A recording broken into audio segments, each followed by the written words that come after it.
Os desembargadores da 8ª Turma do Tribunal Regional Federal da 4ª Região, TRF-4, decidiram confirmar a condenação do ex-presidente Luiz Inácio Lula da Silva, PT, no caso do sítio de Atibaia e elevar a pena para 17 anos, 1 mês e 10 dias de prisão, além de multa.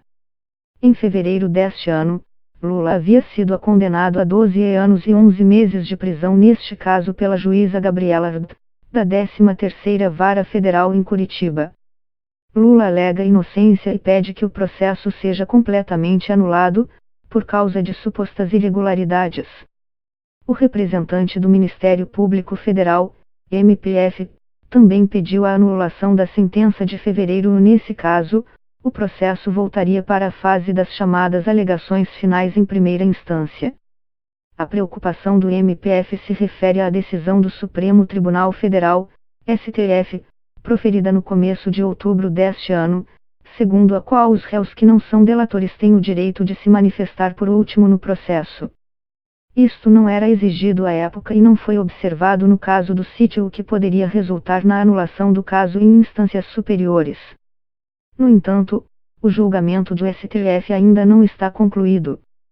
Os ministros ainda precisam decidir sobre possíveis limitações de sua própria decisão.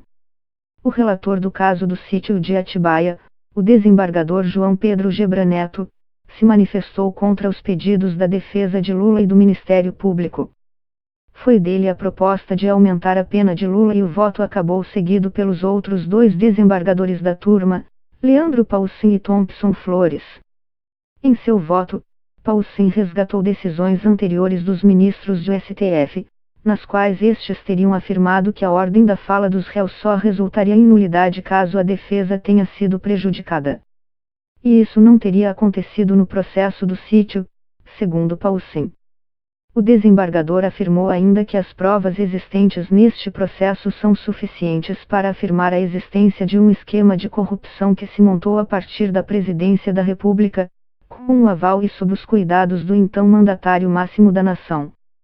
No caso do sítio de Atibaia, o petista é acusado de ter recebido propinas das construtoras OS e Odebrecht por meio de reformas, em 2010, num sítio no município do interior paulista.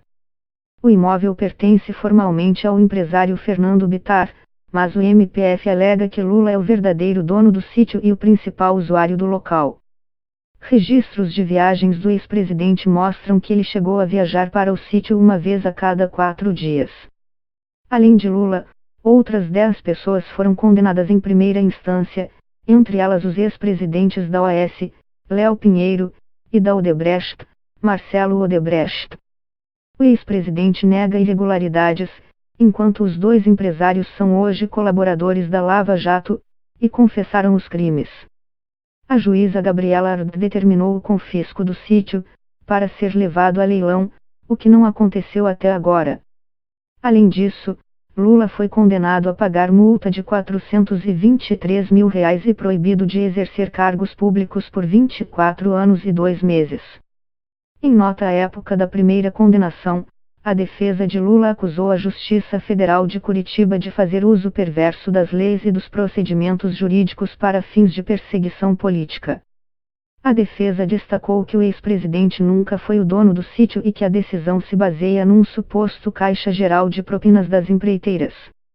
Não existem, segundo a defesa, provas materiais de que o dinheiro desviado de contratos da Petrobras foi usado nas reformas. Em janeiro de 2018, os desembargadores Gebra Neto, Leandro Paulsin e Vitor Laus, da mesma 8ª Turma do TRF-4, confirmaram sua condenação no caso do Tríplex do Guarujá, em que o petista é acusado de receber propina da empreiteira OS na forma da reserva e reforma de um apartamento de 3 andares no Balneário Paulista. Na ocasião, o TRF-4 fixou a pena em 12 anos e 1 mês de prisão, aumentando a punição que tinha sido determinada pelo então juiz Sérgio Moro. A condenação no caso do Tríplex levou Lula à prisão em abril de 2018, e ele deixou a cadeia no dia 8 de novembro deste ano, após o STF decidir contra a prisão-condenação após segunda instância.